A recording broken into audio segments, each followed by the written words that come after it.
বলতে পারেন সঙ্গীত জগতের কোনো অ্যাকুস্টিক নেই, কিচ্ছু নেই, গায়ক গায়িকা আগের মতো নেই। চলচ্চিত্র জগৎটা ধ্বংস হয়ে গেছে। নতুন প্রযুক্তি এসছে, ডিজিটাল, সেই প্রযুক্তিকে কিভাবে কিভাবে কত রকমভাবে কাজ করানো যায় সেটার উপর অনেক পড়াশোনার দরকার, এবং সে ব্যবস্থা এখনো হয়নি, হবার চেষ্টা হচ্ছে। যদিও আমাদের মাননীয় প্রধানমন্ত্রী চলচ্চিত্রকে উজ্জীবিত করার জন্য 59 কোটি টাকা সম্ভবত দিয়েছিলেন, কিন্তু ওটা কোনো কাজে লাগেনি মানে ঠিক প্রপারলি যেভাবে কাজ করতে হয় সেই কাজটা করতে পারেনি। আমাদের হলের ট্যাক্স মকুব করে দিয়েছিল, এখন হলই নেই, ছবি নেই, ট্যাক্স মকুব করে কাজটা কোথায়?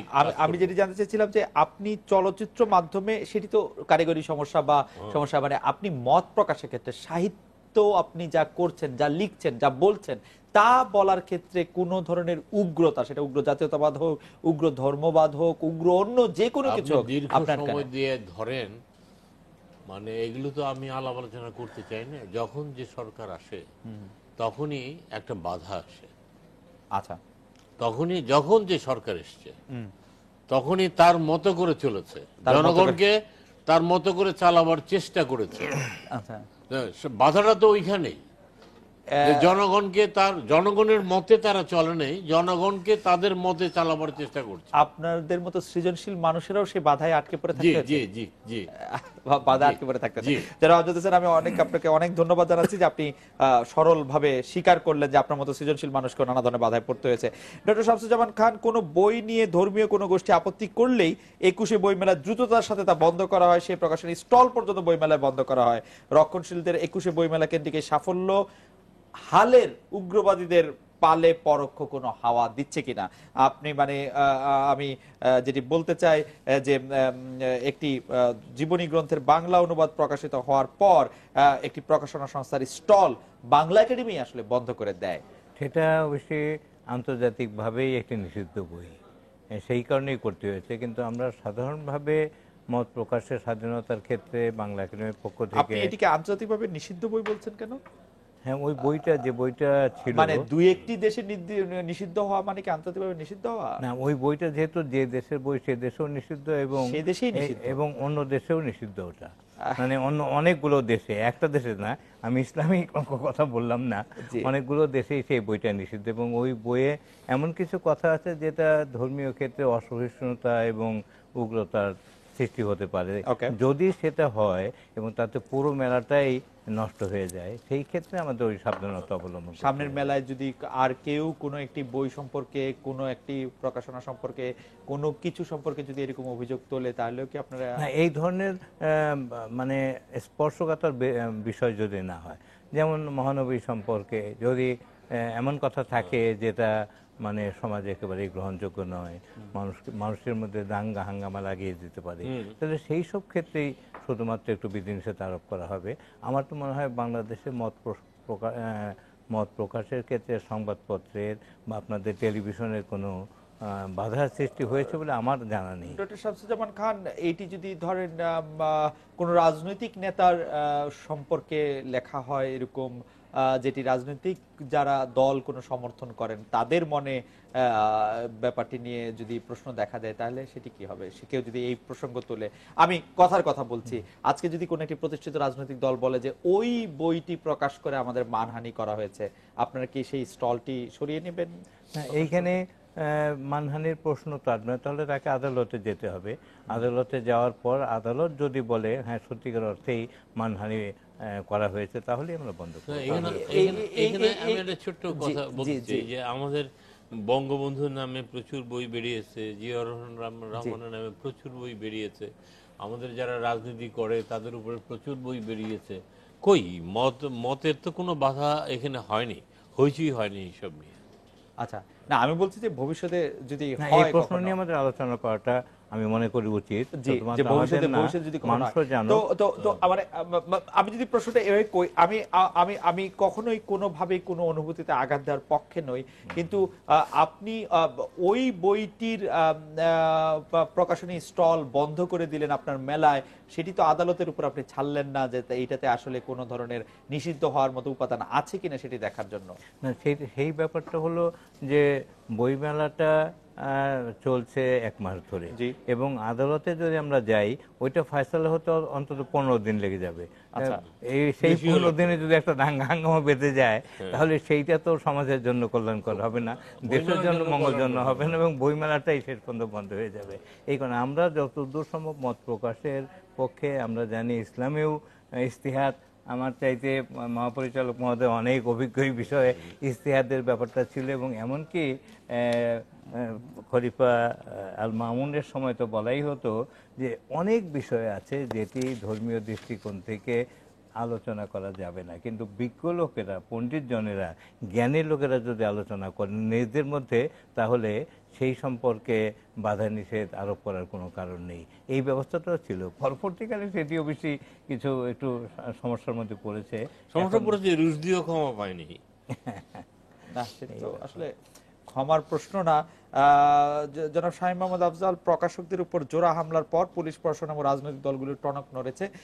তার আগে পর্যন্ত আওয়ামী লীগ, বিএনপি, পুলিশ প্রশাসন, ওলামা লীগ সবাই খুনিদের শাস্তি দেওয়ার দাবির চেয়ে লেখালেখিতে সতর্কতা নিয়ন্ত্রণের প্রতি বেশি জোর দিয়েছিল। লেখালেখির প্রতিবাদে চাপাতির কোপ, মানে মানুষের মনে আঘাত দেওয়ার প্রতিবাদে শরীরে আঘাত দেওয়ার যে রীতি বা যে একটি প্রবণতা, সেইটিকে আপনারা কিভাবে দেখেন? আলহামদুলিল্লাহ, আমি এখানে শুরু করব মদিনার সনদ দিয়ে। জি। নবী করিম সাল্লাল্লাহু আলাইহি ওয়াসাল্লাম মদিনার সনদ করে মদিনাবাসী মুসলমান, ইহুদি, পৌত্তলিক সকল ধর্মাবলম্বীদের একই জাতি হিসাবে একসাথে বসবাস করার অধিকার দিয়েছেন। আর তিনি অন্য ধর্মের মন্দির ভাঙ্গা বা অন্য ধর্মগুরুদেরকে, শিশু নারীদেরকে আঘাত করা তিনি নিষেধ করে গিয়েছেন।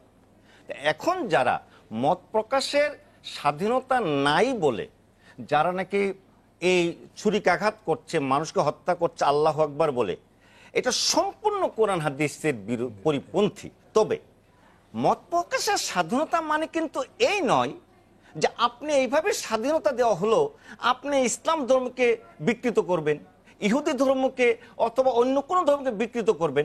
আপনার স্বাধীনতা ততটুকুই, আরেকজনের স্বাধীনতাকে যেন খর্ব না করে। তাই যারা যারা লেখালেখি করে, কারণ সবাই তো স্যার যেমন বললেন যে বুদ্ধিজীবীরা কিছু বিষয় নিয়ে আলোচনা করতে পারে, কিন্তু সমাজের বুদ্ধিজীবী হলো 1001 জন, 700 কোটি লোকের মধ্যে না হয় 50 লাখ, কিন্তু বাকি যারা আছে সাধারণ শিক্ষিত বা অশিক্ষিত, অর্ধশিক্ষিত, তাদের মধ্যে কিন্তু আত্মার মধ্যে যে কোনো ধর্মের একটা অনুভূতি তার দিলের মধ্যে গেঁথে আছে। তার দিলের মধ্যে ওইটাকে কেন্দ্র করে কেউ যখন আঘাত দিতে যায় তখন সে হিতাহিত জ্ঞান থাকে না। কিন্তু সেই ক্ষেত্রে সকল ধর্মেরই বুদ্ধিজীবী সম্প্রদায়ের উচিত যে তাদের এই দিলের এই কষ্টটাকে সহ্য করার মতো মানসিকতা এবং তাদেরকে বিচার হাতে তুলে নেওয়া যায়। তাই সেই জন্য মত প্রকাশের স্বাধীনতা সেখানে যাবে যেখানে একটা নিয়ন্ত্রণ আছে, সে সীমা রেখা যেন সে ক্রস না করে। আমি ইচ্ছা করলে পারবো না যে এমন একটা কাজ করতে যেটা আমার ঘরের মধ্যে আমার অধিকার আছে সেটা অন্যের ঘরে যে সেটা করতে পারবো। সেই চেক অ্যান্ড ব্যালেন্স ভিত্তি করেই রাইট এন্ড ডিউটি চিন্তা করতে হবে, তাহলেও সেই জিনিসটাকে আপনারা চিন্তা করে পারবেন। আপনি যে কথাটি বললেন সেই কথাটি তো আসলে কোনোভাবেই আমার মনে হয় না কেউই এই ব্যাপারে বিতর্ক করবেন, কিন্তু আসলে নানা ধরনের নানা মতের লেখালেখি তো আমাদের বাংলায় ও বিদেশি ইংরেজি ভাষায় অনেক আগে থেকে হয়ে আসছে। আমরা তো এরকম, যেটিকে আপনি কোরআন এবং সুন্নাহ বিরোধী কাজ বলছিলেন, বিচার নিজের হাতে তুলে না, এরকমটি তো করতে কখনো কোনোদিন। এখানে আমি আপনাকে একটা কথা বলবো যে বাংলাদেশে সহ পৃথিবীর সব দেশে লেখালেখি এবং গভর্নমেন্টের একটা সেল থাকে, সেখান থেকে অনুমতি নিতে হয়। কিন্তু বাংলাদেশে একটা ভিন্ন একটা কালচার ঘুরে উঠছে। ধর্মের বিষয়ে যখন যারা কিছু বই পুস্তক লেখে তারা কোথাও পারমিশন নিতে যায় না। যার জন্য ধর্মের মধ্যে কি লিখতেছে সেটা বিচার করার আমাদের আর সম্ভব হচ্ছে না। তাই ধর্মের নামে শুনি, আল্লাহর নামে বই দেখি, রসুলের নামে বই দেখি, বই কিনতেছি, পড়তেছি। কিন্তু এখানে আপনাকে যদি আমাকে একটু সময় দিলে আপনাকে জিনিসটাকে ক্লিয়ার হতে হবে। গত 50 বৎসরে আমাদের দেশে আলিয়া নেসা, কওমি নেসা বিভিন্ন মাদ্রাসা চলে। বর্তমানে এই মাদ্রাসার ছাত্র সংখ্যা জানেন প্রায় 65 লক্ষ। এই 65 লক্ষের মধ্যে যারা লেখাপড়া শিখে তিনিরাই কিন্তু এই দেশের 303 লক্ষ মসজিদে খুতবা দিচ্ছেন। এই খুতবা যারা দিচ্ছেন, এই খুতবা দাতাগণ সকলেরই উচিত প্রতিদিন যে কমপক্ষে 20 বার আলহামদুসরা পড়তেছে, পড়ার সাথে সাথে যেন তার আলহামদুসরার বুঝটা সাধারণ শ্রোতাদের বা মুসল্লিদের না থাকলেও তার জন্য থাকে। যেমন একজন ডাক্তার যখন ডাক্তারি বই পড়ে, এটা কিন্তু সে না বুঝে যদি ডাক্তারি বই মুখস্থ করে তাহলে কিন্তু সে চিকিৎসক হতে পারবেন। তাই আমাদের দেশে 50 বৎসরে এই যে কোরআন না বুঝে মাদ্রাসায় সনদ দেওয়া, সিয়াসিত্তার কিতাব না বুঝে মাদ্রাসার সনদ দেওয়া, এই কারিকুলামটা শুরু করেছে ওই মিশরের ব্রাদারহুড, আর বাংলাদেশের ব্রাদারহুড থেকে শিখে বাংলাদেশের মওদুদি জামাতি চক্ররা করে বাংলাদেশে এখন যারা আলেম হচ্ছে তার মধ্যে হাজারে একজনও আরবিতে রচিত কোরআন আর আরবিতে রচিত সিয়াসিত্তার কিতাব বুঝে না। ফলে তারা যে নতুন করে যে ইসলামের নামে যে নতুন একটা দর্শন আবিষ্কার করেছে, যে দর্শনের মাধ্যমে রাষ্ট্র ক্ষমতা দখলের জন্য তারা মানুষকে উদ্বুদ্ধ করছে, কিন্তু আল্লাহ রাসূল সাল্লাল্লাহু আলাইহি ওয়াসাল্লাম রাষ্ট্র ক্ষমতা দখলের জন্য আসেন নাই। তিনি আসছেন রাহমাতাল লিল আলামিন হিসেবে সকল মানুষে, হিন্দু, বৌদ্ধ, যারা এই কাজগুলি করছে তারা আসলে রাষ্ট্র ক্ষমতা দখল করতে চায় না। হয়তো রাষ্ট্র তাদের কার্যকলাপে অস্থিতিশীল হয়, কিন্তু তারা তো আর রাষ্ট্র ক্ষমতা দখল করতে চায় না, কথা ঠিক নয়। তারা চাচ্ছেন কি, যে বর্তমান বিশ্বের সুশীল সমাজ যে ধর্মই হোক না কেন তার বিকল্প তাদের একটা নেটওয়ার্ক করতে, যেমন সন্ত্রাসীদের একটা নেটওয়ার্ক, বিশ্ব রাজনীতিতে তাদের একটা গ্রুপ আছে। সেই জন্যই সঠিক শিক্ষাকে বিকৃত করা আর এর মাধ্যমে পৃথিবীর বস্তু নিয়ন্ত্রণের একটা মেকানিজম আবিষ্কার করা, আমার মনে হয় তার মাধ্যমে রাষ্ট্র ক্ষমতাকে দখল করা। জনাব শামীম আফজাল, আমরা একটা বিরতি নিচ্ছি। বিরতির পরে এসে জনাব আমজাদ হোসেন, আপনার কাছে যেটি জানতে চাইবো যে পুরো পাকিস্তান পর্বে যার একটি বড় অংশের সাক্ষী আপনি মুক্তিযুদ্ধের সময় এমনকি বাংলাদেশও ধর্মকে হাতিয়ার করে নিজেদের স্বার্থ উদ্ধারের চেষ্টা করেছে সামরিক সরকারগুলি অনেক ক্ষেত্রেই। 90 পরবর্তী সময় ধর্মকে রাজনৈতিকভাবে ব্যবহার করার প্রবণতা প্রবলভাবে আমরা দেখেছি রাজনৈতিক দলগুলির মধ্যে। মুক্ত চিন্তার লেখক এবং প্রকাশকদের হত্যার মধ্যে এই ধারা রাজনীতির কোনো উপস্থিতি দেখেন কিনা? আমি আসলে যখন এই কথা বলছি তখন বলতে চাইছি যে যারা তাদেরকে হত্যা করছে তাদের অনেকেই জানেন না তারা আসলে কি লিখেছেন, তাদের লেখার মধ্যে আসলে কি ছিল, ওই লেখার মধ্যে আসলে ধর্মের অবমাননা করার কোনো কিছু ছিল কিনা সেটি পরীক্ষা করে দেখারও মানে সময় তাদের কারণ নেই। আজকে আমার এই কথার উপর ভিত্তি করে কালকে যদি ইউটিউবে বা কোনো জায়গায় ছড়িয়ে দেওয়া হয় যে আমি ধর্মের বিরুদ্ধে কোনো কথা বলেছি, এটিও আমার বিরুদ্ধে কাজ করা যেতে পারে। এই বিষয়টিকে আপনি কিভাবে দেখছেন আমরা একটু শুনবো। আমরা একটা বিরতি নিয়ে ফিরছি আপনার কাছে।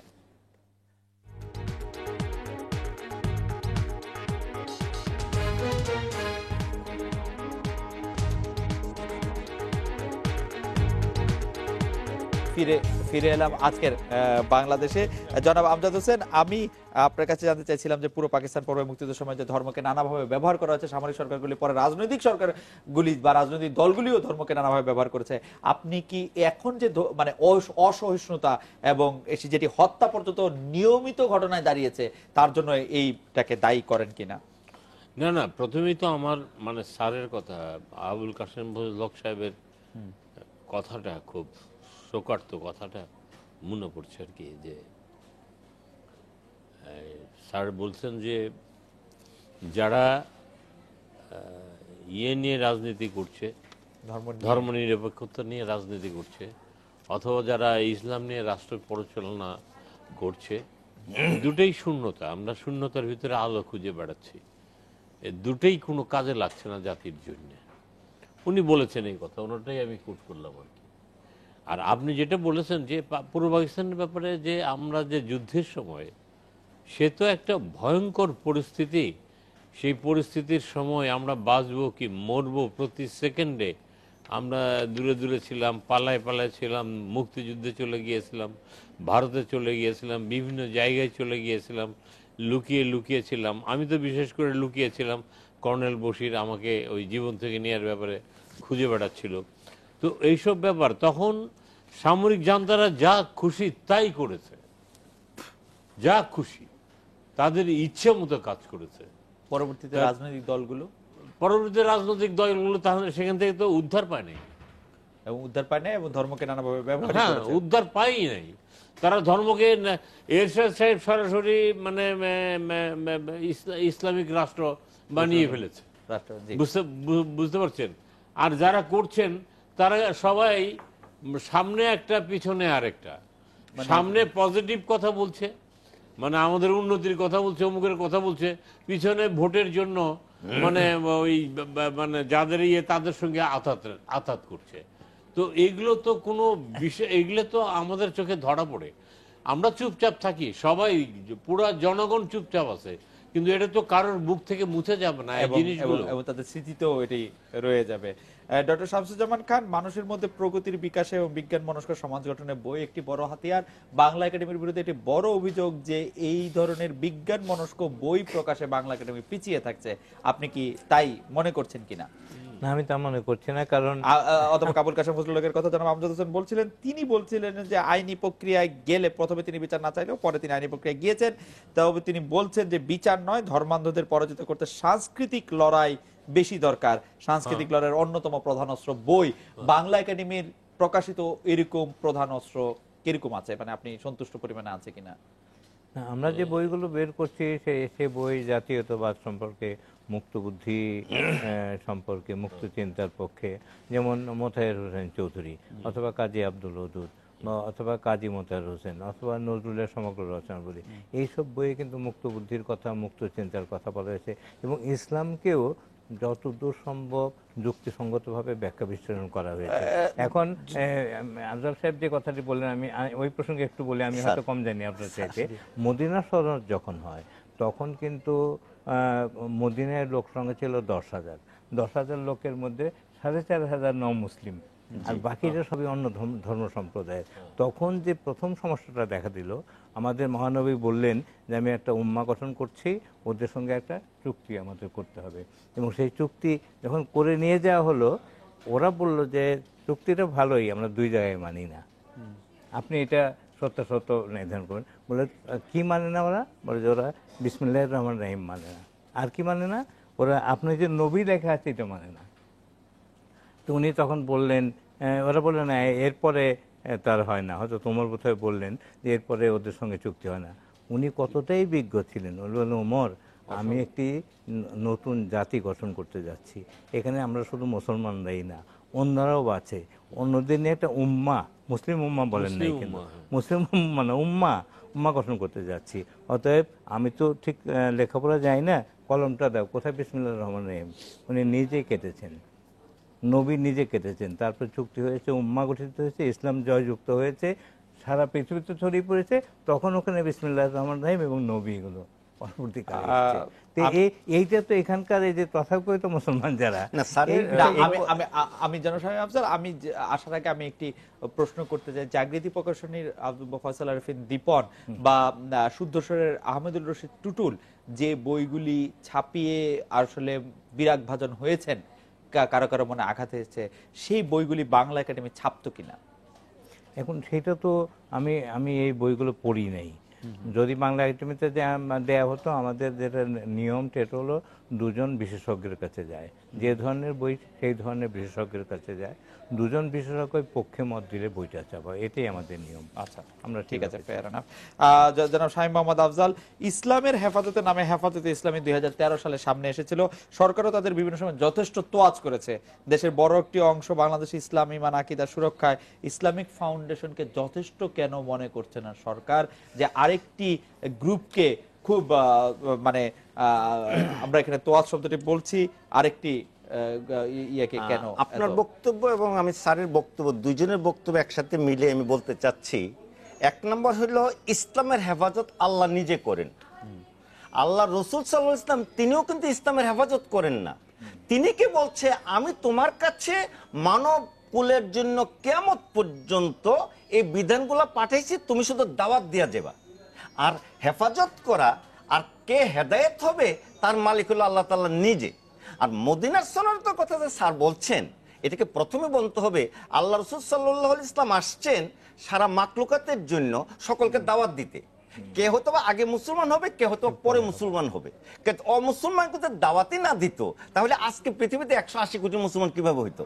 এখনো আজকেও কিন্তু পৃথিবীতে 720 কোটির মতো মানুষ আছে, তার মধ্যে 180 কোটি মুসলমান। তাই মদিনার সনদের সময় যে 10,000 লোকের প্রায় 450 মুসলমান ছিল আর অন্যরা অমুসলমান ছিল, বর্তমান বিশ্বেরও কিন্তু সে অবস্থায়। তাই সেই আলোকে আমি যেটা বলতে চাচ্ছি যে আপনি যদি আজকে ইসলামী ফাউন্ডেশনকে সরকার মনে করছে না, একথা ঠিক নয়। 50 বছর যাবত ইসলামের একটা লাইসেন্স দাবিদার হিসাবে যারা ইসলামকে নিয়ে নাড়াচাড়া করত, এবং আপনারা মিডিয়া তো যিনারা ইসলামকে ভয় পায়া কখনো ইসলামিক চিন্তাবিদদেরকে আপনারা টকশো টেবিল পর্যন্ত ডাকেন না। যেমন আমি একদিন একজনকে বলতে গেছিলাম, তারপর তো আমার আর কোনদিন ডাকে না, যে আপনি তো প্রায় 4,000 মতো টকশো করেছেন, কিন্তু ইসলামিক চিন্তা বুদ্ধিবৃত্ত আজকে পর্যন্ত কাউকে ডাকেন নাই। কোথাও আপনাকে তো ডাকলাম, মানে এছাড়া আর কি আর পাইছিলেন না কোনোদিন? উনি আর ডাকেন নাই। তাই আপনার পর আমাকে ডাকবেন কিনা আল্লাহই জানে। তবে আপনাকে কথাটা বলে যেতে চাই, ইসলামী ফাউন্ডেশন গত 7 বছরে কিছু কাজ করতে পারছিল বলেই বাংলাদেশের মুসলমানদের মধ্যে মওদুদি দর্শনের ইসলাম যে ইসলাম না, তার আমরা মসজিদ মাদ্রাসায় কাজ করে তার একটা অবস্থানে আফজাল, আপনার অনুমতি নিয়ে আমি একটু কথা বলি যে জনাব শাহীন মোহাম্মদ আফজাল, এই আপনি যেটাকে ইসলামী, আপনি অবশ্যই একজন ইসলামী চিন্তাবিদ, সেটি দেশে বিদেশে নানা ধরনের ইয়েতেও আমরা এটা দেখি, কিন্তু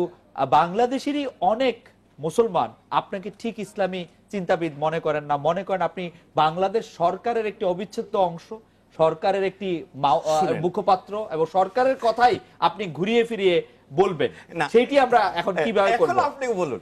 আমি ছাত্র জীবনে করতাম রাজনীতি, জি, আর কর্মজীবনে 34 বছর করছি বিচার কার্য, আর এই 34 বছরের মধ্যে 7 বছর ছিলাম ফাউন্ডেশনের ধর্মীয় চিন্তাবিদদেরকে নিয়ে একটা কাজ করার সুযোগ পেয়েছি। কিন্তু আমি যে প্ল্যাটফর্মে আছি সেইখানের 80% ছিল এক সময় মওদুদি জামাতের লোকজন, তার থেকে যে 20% যারা ছিল তাদেরকে নিয়ে আমি 7 বছর কাজ করে এখন বাংলাদেশে নয় সারা বিশ্ব পর্যন্ত তার একটা অবস্থানে আমরা আয়না ঠেকাইছি যে না, বাংলাদেশে আসলেও কিছু প্রকৃত মুসলমান আছে। এটার কারণটা হলো এই, এখন যাদের বয়স 60, তাদের এর নিচে যা আছে সকলেই এই প্রজন্মের এডুকেশন, আর 60-এর ঊর্ধ্বে যারা মুরব্বী হয়ে গেছেন তারা এই জন্য এই লোকগুলাকে একটু শেষ করে দিই। এই প্রজন্মের এডুকেশনের মধ্যে তারা ইসলাম শিখছেন ওই রাজনৈতিক ইসলাম, এবং তারা কোরআন হাদিস সঠিকভাবে পড়ে নাই।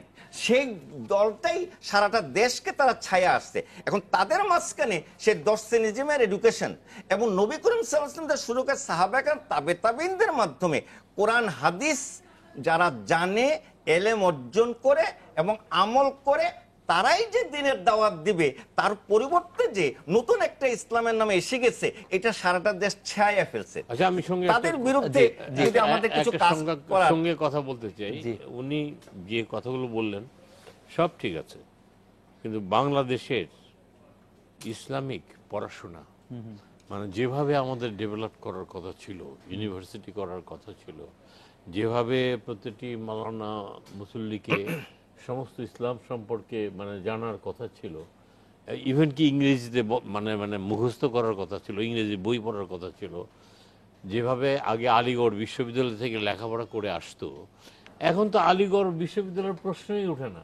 এখন এখানে সেখানে পড়তেছে, মাদ্রাসায় পড়তেছে, ইতিমখানায় পড়তেছে, একটা বিশ্ববিদ্যালয়, 2টে বিশ্ববিদ্যালয়, 3টে বিশ্ববিদ্যালয়। তো এখন এটা নিয়ে তো মানে এদের যে ডেভেলপড হওয়া উচিত, ইসলামিক জ্ঞান সম্পর্কে তাদের যে প্রচুর উন্নতি হওয়া উচিত, সেটা তো হয়নি। জনাব আমজাদ হোসেন, আমরা একটা বিরতি নিচ্ছি, কিন্তু আপনি নিশ্চয়ই জানেন যে বাংলাদেশে একটি ইসলামী বিশ্ববিদ্যালয় হয়েছে, ইসলামী একটি মেয়েদের বিশ্ববিদ্যালয় হয়েছে। তবে আমি আবারও একাডেমির কাছে জানতে চাই যে একাডেমিক কাজ, বাকি উত্তরটা আমি দেব। জি, আপনি নিশ্চয়ই বলবেন যে বাকি একাডেমিক কাজ কিরকম হয়েছে, সেটি নিশ্চয়ই আমরা আপনাদের কাছে শুনবো। কিন্তু বিরতির পর আমি আপনার কাছে ফিরতে চাই যে রাষ্ট্রীয় আইনের সীমাবদ্ধতা থাকলেও ইরানি চলচ্চিত্র সারা বিশ্বে সমাদৃত হচ্ছে। সৃজনশীলতা, মুক্তিযোদ্ধা বিকাশের জন্য রাষ্ট্র তো আসলে খুব বড় বাধা হয়ে উঠতে পারে না। আমাদের বাধাটা কোথায়? কোথায়? তাদের তাদের তাদের মানে রাষ্ট্রীয়ভাবে ধর্মীয় বাধা রয়েছে, তাদের প্রযুক্তিগত বাধা রয়েছে, বহু আগে থেকে এখন অবশ্য প্রযুক্তিতে ইরান অনেক এগিয়ে, কিন্তু কিন্তু কিন্তু সেটি সৃজনশীলতার অভাব কি দিয়ে মেটানো সম্ভব? আমরা একটা বিরতি নিয়ে ফিরছি আপনার কাছে।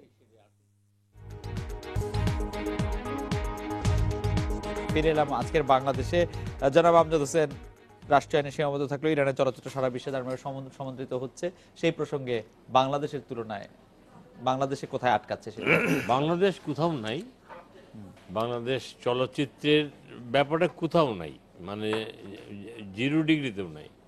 আপনাকে যেটা বলি যে সবচেয়ে বড় শব্দ আমাদের দেশে একটি প্রচলিত, প্রত্যেকটি মানুষ জানে, সেটা হলো দলাদলি। দলাদলি, বিএনপির একটা দল, আওয়ামী লীগের একটা দল, জাতীয় পার্টির একটা দল, অমুক দল তমুক দল, এই সমস্ত দলাদলি। একটি বৃক্ষকে এক একজন এসে এক এক রকম ভাবে জল ঢালছে অথবা ডাল কাটছে। বুঝতে পারছেন যে একটি বৃক্ষ আমি সুন্দর করে বুনেছিলাম বা আমার বুনেছিল, এখন রাজনৈতিক দলগুলো এসে কেউ এদিকের ডাল কাটছে, আরেক দল এসে কেউ ওদিকের ডাল কাটছে, মানে কেউ এদিক থেকে জল ঢালছে, কেউ ওদিক থেকে জল ঢালছে, আসলে গাছটাই মরে যাচ্ছে। তো আমাদের অবস্থা এমন দাঁড়িয়েছে যে আমরা বিভিন্ন মতের মধ্যে পড়ে, না চলচ্চিত্র হচ্ছে না কোনো কিছু হচ্ছে। ইরান চলচ্চিত্রে বিখ্যাত, ইরান আমাকে সেদিনও চিঠি দিয়েছে, তাদের চলচ্চিত্র এত বিখ্যাত যে চিন্তা করা যায় না। আমরা তো কোনো জায়গায় কোনো রকম ভাবে স্থির দাঁড়াতে পারছি না। এই রাজনৈতিক কোলাহলের কারণে, রাজনৈতিক দ্বিধাদ্বন্দ্বের কারণে আমরা একটি জায়গায় তো দাঁড়াতে পারছি না। আমরা মানে একই রকম ভাবে তো চাষ করতে পারতেছি না, একই রকম ভাবে তো একটা বাগানকে পরিচর্যা করতে পারছি না। বাংলাদেশ যদি একটা বাগান মনে করেন, তাহলে সেটা পরিচর্যা তো সবাই মিলে করতে হবে। একটা দল এসে এরকম করবে। একটা উপমা হিসেবে বলি যে জনাব এরশাদ সাহেব, প্রেসিডেন্ট এরশাদ সাহেব, উনি উপজেলা সিস্টেম করেছিলেন, তখন জমজমাট হয়ে গেছিল। আমাদের 200 সিনেমা হলের মধ্যে 1400 সিনেমা হল হয়ে গিয়েছিল। পরে আরেক দল এসে সেই উপজেলা সিস্টেমই তুলে দিল, আরেক দল এসে সেটাও তুলে দিল। তো যদি অনবরত এইভাবে তুলে দিতে থাকে, ভাঙতে থাকে, একজনের কাজ আরেকজন সহ্য করতে পারছে না, আরেকজনের কাজ আরেকজন সহ্য করতে পারছে না, তো আমরা দাঁড়াবো কোথায়? আমাদের শিল্প সাহিত্য যা কিছু আছে এগুলো তৈরি হবে কি করে? কি করে ক্লাসিক হবে? কি করে ঐতিহ্য নিয়ে দাঁড়াবে? কি করে পৃথিবীর সামনে দাঁড়াবে? ডক্টর শামসুজ্জামান খান, আমি আসছি আপনার জন্য শাহ মোহাম্মদ আফজাল আপনার কাছে। ধর্মের বাইরে অন্য কোনো বিখ্যাত ব্যক্তির সমালোচনা বাংলা একাডেমি সহ্য করতে পারে না। আমরা যা দেখেছি যে 2011 সালে ফেব্রুয়ারি মাসে ডক্টর ইউনূসের দরিদ্র বাণিজ্য বা দারিদ্র বাণিজ্য, যেটি বদরুদ্দিন উমর লিখেছিলেন, সেটি মেলায় বইটি বিক্রি করতে নিষেধ করা না হলো, তথ্য কেন্দ্র থেকে বইটি প্রচারের উপর নিষেধাজ্ঞা জারি করা হয়। কখনো এটা হয়নি, এই কথাটা একদম সত্য না। আমরা কোনো বই যেটি বইমেলায় আছে আমরা কিন্তু কখনো প্রচার নিষিদ্ধ করিনি। শ্রাবণ প্রকাশনী এই নিয়ে, শ্রাবণ প্রকাশন ওই ছেলেটি উল্টাপাল্টা অনেক সময় কথা বলে, এই কথা একেবারে সত্য না। আমি একটা কথা বলি, আমার একটা বই, আমি চলচ্চিত্রের উপরে বইটি লিখেছিলাম, মাধবী সংবাদ, এই মোটা বই, সেটা চলচ্চিত্রের নেগেটিভ পজিটিভ সব দিকই ছিল। এই নিয়ে শিল্পীরা সব বয়কট করেছিল। কোনো প্রকাশক তো এটাকে ছাপতে করে নেই, ছেপেছে এবং 1 সপ্তাহের মধ্যে এক এডিশন শেষ। প্রকাশক আমাকে পয়সা দেয় নাই, তারপরে আমি আর তাকে দেই নাই, কিন্তু আমাদের তো কোনো অসুবিধা হয় না বই ছাপাতে। আপনি বলছেন অসুবিধা না। আমি শাহ মোহাম্মদ আফজাল আপনার কাছে আসতে চাইবো যে অনেকগুলি বই আছে, আসলে এটি ডক্টর শামসুজ্জামান খানের কাছেও একটু শোনা দরকার যে এমন অনেক বই আছে যেখানে আপনারা যে ইসলামের কথা বলেন, যে সহনশীলতার কথা বলেন, পরমত সহিষ্ণুতার যে কথা বলেন, সেই রকম মানে যারা ইসলামী বিজ্ঞ ব্যক্তি হিসাবে সারা পৃথিবীতে পরিচিত, তাদের লেখাও অনেক বই আছে। সেইগুলি বাংলায় অনুবাদ করার ব্যাপারে বাংলা একাডেমি কি করছে, ইসলামিক ফাউন্ডেশনই বা কি করছে, সেটিও আমরা একটু শুনতে চাইবো। আমরা একটা বিরতি নিয়ে ফিরি। প্রথমে শামসুজ্জামান খান বলার পরে আমি শাহ মোহাম্মদ আফজালকে শুনবো। আমরা একটা বিরতি নিয়ে ফিরছি আপনাদের কাছে।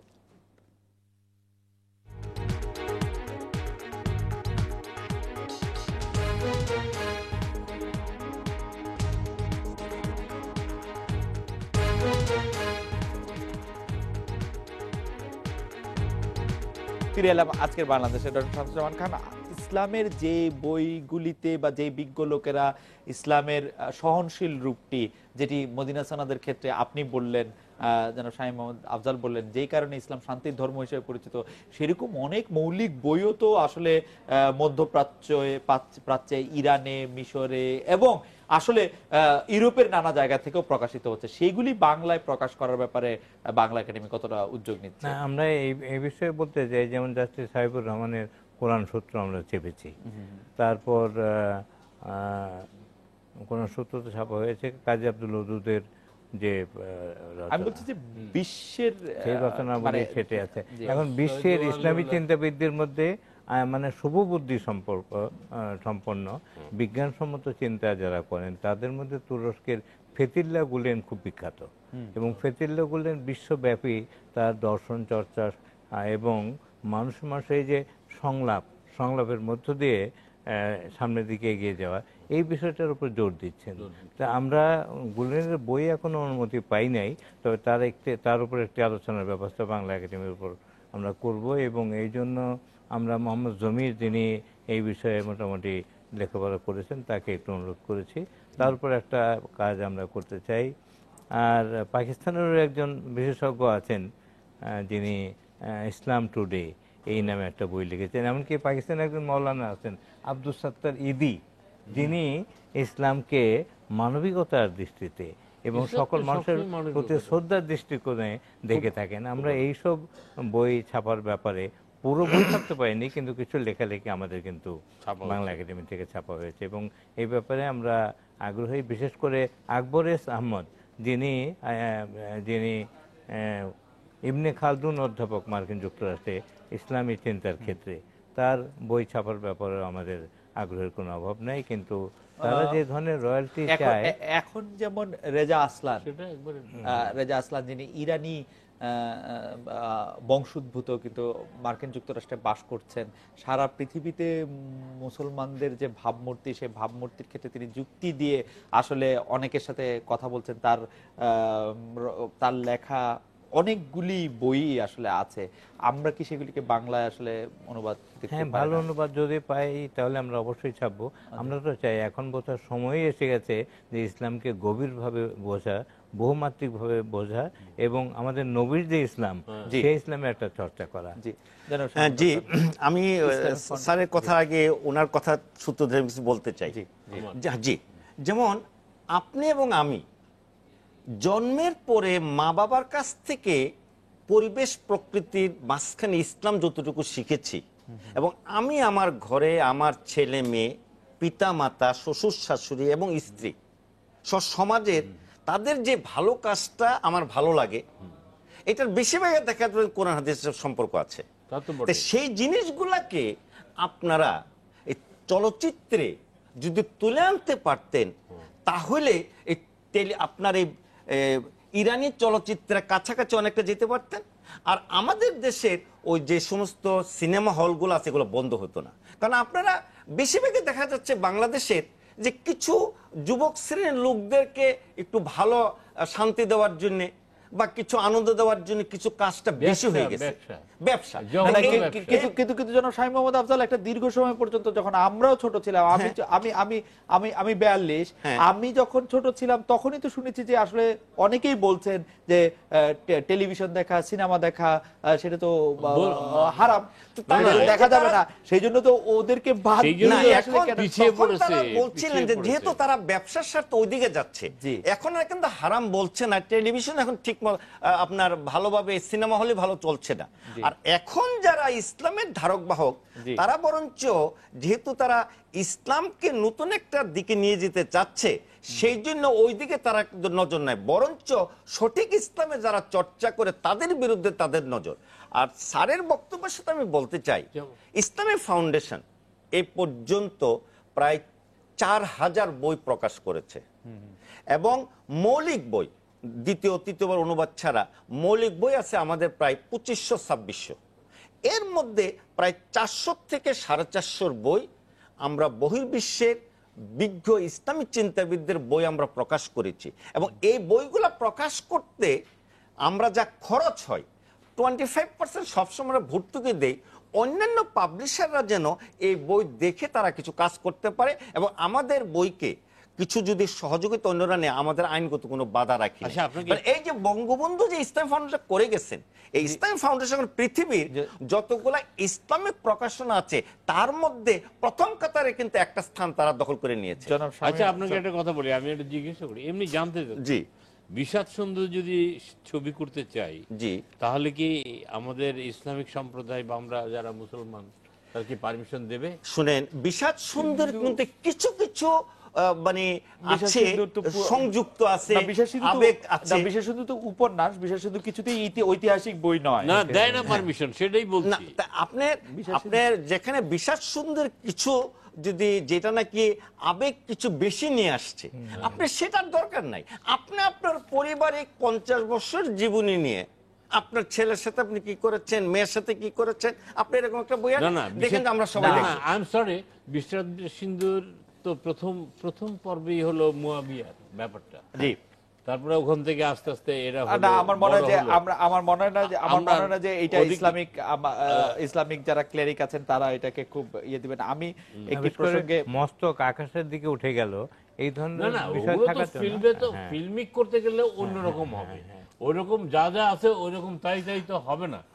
আমি শুধু এইটাই বলতে চাচ্ছি, ইসলাম ফাউন্ডেশন যে এখন পৃথিবীর যে কত বড় একটা প্রতিষ্ঠান, এই প্রতিষ্ঠানে গবেষণা, প্রকাশনা, তাদের যে ইমাম মুয়াজ্জিম সহ ধর্মীয় সেক্টরে যে কাজ করতেছে, তার একটা কিন্তু জাতীয়ভাবে না আন্তর্জাতিকভাবে তার একটা আমি জনাব আমজাদ হোসেনের প্রশ্নটিকে একটু অন্যভাবে করতে চাই। ধরা যাক উনি বিষাদ সিন্ধুর একটি অংশ, যেটি কাসেম শকিনের কথা বলছিলেন, যেটি শিশু জয়নুল আবেদিনের কথা বলছিলেন, সেরকম নানা অংশ নিয়ে তিনি কিছু ছবি করতে চান। সেই পারমিশন দেওয়ার অথরিটিটা আসলে কে? আপনি কার পারমিশন পেলে আপনি মনে করবেন যে ছবিটা আপনি করতে পারবেন? ইসলামিক ফাউন্ডেশন সেই পারমিশন দিলেই কি আপনি যথেষ্ট মনে করবেন? বাংলাদেশে তো আলেমদের মধ্যে অন্তত 10-15টি খুব শক্তিশালী বিভাজন রয়েছে না, কিন্তু এই আলেমদের মধ্যে 10টা-15টা শক্তিশালী বিভক্ত থাকলেও যখন সামনে কোরআন দিয়ে দিবেন আর হাদিস দিয়ে দেবেন, ওই আরবিতে রচিত, ওই মদুদির অনুবাদের কোরআন নয়, এই আরবিতে রচিত কোরআন হাদিস যারা পড়েন, আল্লাহ রাসূল সাল্লাল্লাহু আলাইহি ওয়াসাল্লাম বলছেন উলামায়ে কেরামের মধ্যে বিরোধ রহমত শুরু, কিন্তু বর্তমানে কিন্তু উলামায়ের মধ্যে বিরোধ হয়ে গেছে খুন আর মানুষ হত্যা।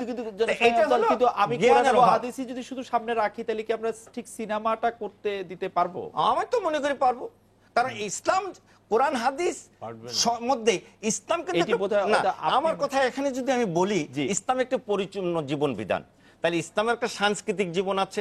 এই মনে করেন আমার এই সুন্দর ড্রেস, এটা তো একটা সুন্দর একটা আবেদন আছে, আমার টুপির একটা আবেদন আছে, আমার দাড়ির একটা আবেদন আছে, সেই জন্য এই ইসলামের জীবন বিধানের মধ্যে খান ইসলাম এবং মধ্যযুগ নিয়ে বিস্তর গবেষণা করেছেন, সেজন্য আমাদের হাতে সময় নেই। আমি একটু ডক্টর শামসুজ্জামান খানকে শুনতে চাই যে আসলে যদি জনাব আমজাদ হোসেন একটি চলচ্চিত্র বানাতে চান যেটি একটি ইসলামের কাহিনী নিয়ে, ইসলামের নিয়ে, সেটি উনি আসলে কার কাছ থেকে? আমি মনে করি বর্তমানে সন্ত্রাস জঙ্গি বন্ধের একটা বড় মেকানিজম হবে এই টেলিভিশন আর এই সমস্ত চিত্রজগৎ। তারা যদি ইসলামিক ফাউন্ডেশন নেওয়াটা যথেষ্ট হবে কিনা? আমাদের ফাউন্ডেশন পড়ে না, আগে আমাদের সেন্সর বোর্ড। আমি একটা কথা একটু বলি, আমাদের মূলধারার বুদ্ধিজীবীরা সবাই কিন্তু মাদ্রাসা থেকে বেরিয়েছেন। এটা ডক্টর মোহাম্মদ এনামুল হক, আবুল ফজল, শওকত ওসমান, কুদরাতে খুদা, আবু জাফর শামসুদ্দিন, তারপর আব্দুল শাকুর, এরা সবাই কিন্তু ইসলামী শিক্ষা থেকে বেরিয়েছে। তার মানে ইসলামী শিক্ষাতে এক সময়ে অত্যন্ত গুরুত্বের সঙ্গে মানবিক দিকটা, আপনি যাদের কথা বলেছেন তাদের প্রত্যেকেই মন এবং মননে অসাধারণ ছিলেন, অসাধারণ চিন্তাবিদ ছিলেন, এবং তারা মনে হয় না এরকম কোন কুপমণ্ডলতার মধ্যে নিজেকে ইসলামী শিক্ষা কি হচ্ছে, কতটা অবনমন। জনাব আমজাদ হোসেন, জনাব শামসুজ্জামান খান, জনাব শামীম আফজাল, আপনাদের অনেক ধন্যবাদ। এই ছিল আজকের বাংলাদেশে, দেখা হচ্ছে আগামীকাল এই সময়। শুভরাত্রি।